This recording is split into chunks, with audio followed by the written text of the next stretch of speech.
As a writer, I bet you shy away from Christmas stories. It's all been done before, and you're afraid of cliches like this, and this jumper. But you know there are classics. It's a Wonderful Life, A Christmas Carol, and you're tempted to give it a try yourself. How can you avoid wasting your time on something generic and use this ready-made store of emotion and images to pull off the greatest trick, an original Christmas story? There are two big principles you have to follow. Number one, Christmas is not the story. It is a mirror on your character's story. Your character's life must reflect the fundamental themes of Christmas. The first of these themes is giving.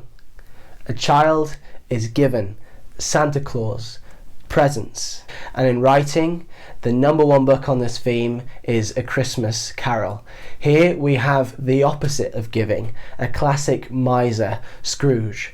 The story explains why he became a miser and what gets him out of that state.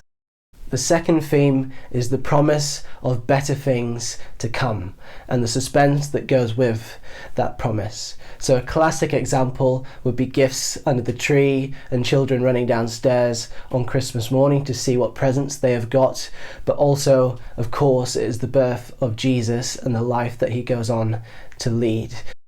The third theme is the centrality of family and friends. In It's a Wonderful Life, success is redefined not as something that is career oriented, but in terms of how much connection you have with those around you. Pick one of these themes. This will define what your character wants but does not have, or something precious that your character must safeguard. Alternatively, you can write an anti-Christmas story. Take the movie Bad Santa. This is motivated by the sense that Christmas tries to force you to feel in certain ways, and it has this boring loop of the same routine every year, and that the character needs to rebel. Christmas sometimes can be the problem that the character needs to overcome. So that is principle one. Principle two, be clever with cliches. The most common school of thought here is to avoid cliches like the plague, but I dare you to move in the opposite direction. The thing is, everyone understands cliches. They create a shared frame of reference with the reader very quickly, without much need for backstory.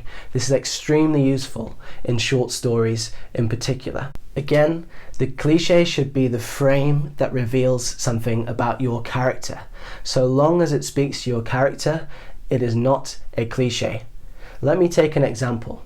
Let's take a Christmas list. What are the items on that list? And what does it say about your character? You could tell an entire story just in the form of this list. Is it a very modest list with a few cheap gifts, or is it a greedy, long list? It could be written from prison, where an inmate says what he wants from the outside world, and it just happens to be written on December the 25th. It's not a Christmas list at all, but you are using that date to play up the irony of the situation. How about using this list to open an adventure story? On the list are all the items of gear and clothing that they will need to reach the pole, but this is the Christmas that they are going to spend together with their family before they head out into the cold. If you're able to find an angle on a cliche, people will love the surprise effect that delivers. Now it's time for an action. I'd like you to take 10 minutes and have fun brainstorming some Christmas story ideas using one of these two methods. Start with one of those themes, or you can start with a cliche and try to put an original twist on it.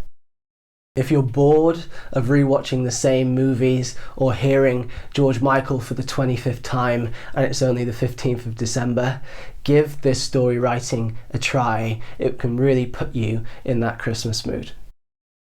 If you follow these steps, you will write not just another old Christmas story, but a great story that takes place at Christmas. Best of luck. If this video landed you a Christmas book deal, or if it didn't, but you enjoyed it, You can subscribe and share with friends. I would also love to hear what Christmas story ideas the video sparked, so please leave your thoughts in the comments below. Have a great Christmas.